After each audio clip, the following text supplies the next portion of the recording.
señor rector de la Universidad Católica Andrés Bello, demás autoridades, señores ponentes, profesores, invitados especiales, asistentes todos. Pues realmente, pues haber escuchado a todos los expositores de hoy, pues fueron realmente unas intervenciones brillantes. Es muy poco lo que se puede agregar en relación con ello. Yo creo que lo importante son varias cosas, que todo lo que nosotros hemos escuchado acá, que no se quede en este recinto. Yo creo que esto se debe divulgar. Nosotros debemos hacer pues una labor de divulgación de ello. Pero creo importante que es resaltar pues algunos de los eventos señalados. Fíjense que el profesor Luis Pedro España hablaba precisamente como detonante de toda esta situación, pues la crisis económica derivada de la reducción de la producción petrolera y por supuesto pues los precios actualmente del petróleo, que es lo que, de lo que nosotros vivimos, pues de lo que vive el erario en Venezuela.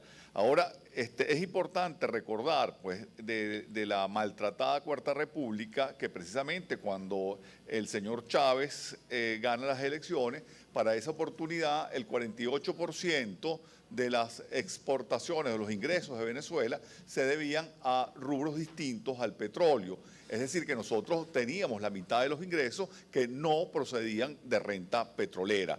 Esto hoy en día, pues simplemente se ha volteado y los únicos ingresos que nosotros tenemos, pues evidentemente vienen del petróleo. De allí posiblemente es que se producen pues estas decisiones, ciertamente que tenían pues un componente económico. Pero aquí surge una pregunta. Esto fue totalmente casual, esto fue azaroso. Yo no puedo creer, pues, cuando el profesor Mónaco analiza pues, el decreto 2830 del 1 de mayo de este año, publicado en la Gaceta del 3 de mayo de este año, y después todos los acontecimientos que hemos tenido, que esto simplemente comenzó pues, el 1 de mayo. Yo no puedo creer que efectivamente se haya convocado pues, una constituyente de la forma como se hizo, con unas bases comiciales indeterminadas, inauditables por el Consejo Nacional Electoral, entonces en el mes de mayo, que unas señoras que trabajan en el Consejo Nacional Electoral, por lo menos que hasta el 30 de abril cobraban y no trabajaban, entonces que se han puesto afanosas a partir del 1 de mayo de este año, entonces donde efectivamente ya convocaron, pues no solamente la convocatoria para la constituyente, sino la apertura de las inscripciones para las postulaciones. Entonces tenemos que esto se produjo de manera azarosa. ¿Quién inventó precisamente todas estas bases comiciales para que de una manera perversa pudieran elegir pues, a un grupo de personas y que de la forma que se hiciera no se respetara la decisión de la mayoría? Es decir, todavía está pendiente pues, que el Tribunal Supremo de Justicia en sala electoral resuelva el tema de los diputados de Amazonas, pero mientras tanto sigue produciendo una serie de sentencias como la que hemos visto, precisamente cuya culminación es la de ayer. No sabemos qué van a resolver en el día de hoy. Entonces yo no creo que esto sea realmente azaroso, sino que esto es un plan perversamente concebido. Y de allí pues la invitación pues, que hacen tanto el profesor Mónaco como el profesor Mateu de activar el artículo 333. Es decir, esto no es simplemente un derecho, esto, como lo señalaba el profesor Mónaco, es mandatorio de la Constitución, es un deber que nosotros no podemos soslayar, sino que debemos asumir y cumplir. Evidentemente, me dirán, pues, ¿cómo? Pues yo creo que todos debemos poner nuestra cuota, nuestra forma, la manera como nosotros consideremos que debemos hacer respetar la Constitución y en consecuencia hacer respetar nuestros derechos. Es importante, pues, lo que señalaba la profesora Cardoso, precisamente cuando hacía un paneo de todos los acontecimientos de orden internacional que se han venido produciendo en relación con Venezuela y precisamente el tema de la convocatoria a esta fraudulenta asamblea constituyente. Entonces, aquí nosotros no podemos perder de vista precisamente lo que fue la carta del cardenal Parolín, porque no solamente por la importancia, por ser el secretario de Estado del Vaticano, sino que efectivamente fue una persona que convivió entre nosotros, conoce nuestra realidad, porque fue durante varios años nuncio de su santidad aquí en Venezuela.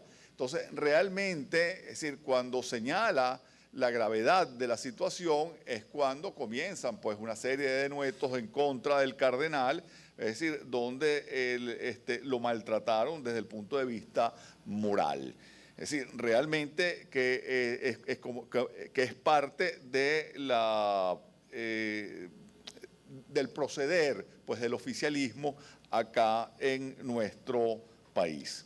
Es importante realmente señalar o resaltar lo que decía el diputado Mateus cuando hablaba de nuestros genes autocráticos. Yo siempre he asumido, pues, o he creído en eso. Entonces, recuerdo que una vez el sociólogo Hernández señalaba en una conferencia que yo me quedé un poco asombrado que el venezolano desde el punto de vista político no había salido del siglo XIX, que todavía nosotros seguíamos pensando como el siglo XIX precisamente como parte de la autocracia.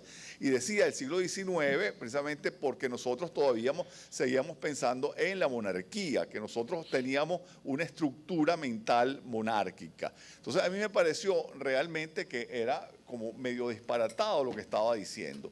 Después, cuando comencé pues, a pensar pues, en esas frases, etcétera, comencé a analizar, me di cuenta que realmente es cierto. En todas las sociedades, pues, en toda comunidad, siempre existe pues, digamos, ese círculo. Todo se basa en la autoridad de una sola persona. Entonces, y comencé también a pensar diciendo, cuando veía las manifestaciones que se hacían, tanto desde kinder hasta en cualquier evento, que nosotros lo que elegimos son reinas. Es decir, aquí no se elige pues, una persona representativa, sino que es la figura monárquica. Realmente eso es parte de la autocracia. Y aquí hemos tratado siempre al presidente de la República como si fuera un monarca. Es decir, el presidente es el que da las órdenes y cualquier deseo necesariamente deben cumplirse.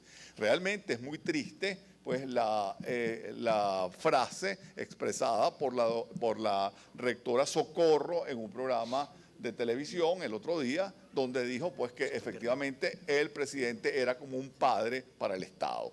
Es decir, yo realmente no logro entender, salvo que efectivamente lo podamos insertar dentro de esta frase pues del diputado Mateus, que efectivamente nosotros tenemos unos genes autocráticos. Entonces, yo creo realmente, pues, es decir, para concluir pues, con este evento, que realmente es nuestra responsabilidad, es nuestro deber, es nuestra carga realmente defender la Constitución, defender nuestro sistema.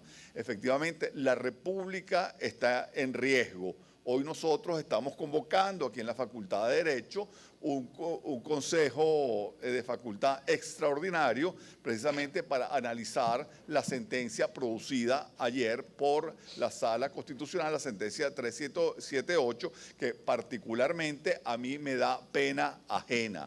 Es decir, realmente yo me siento abochornado y avergonzado pues, de la Sala Constitucional, es decir, porque es nuestro máximo exponente supuestamente de la sapiencia jurídica, pero ya vemos cómo han realmente torcido el derecho. Señores, gracias.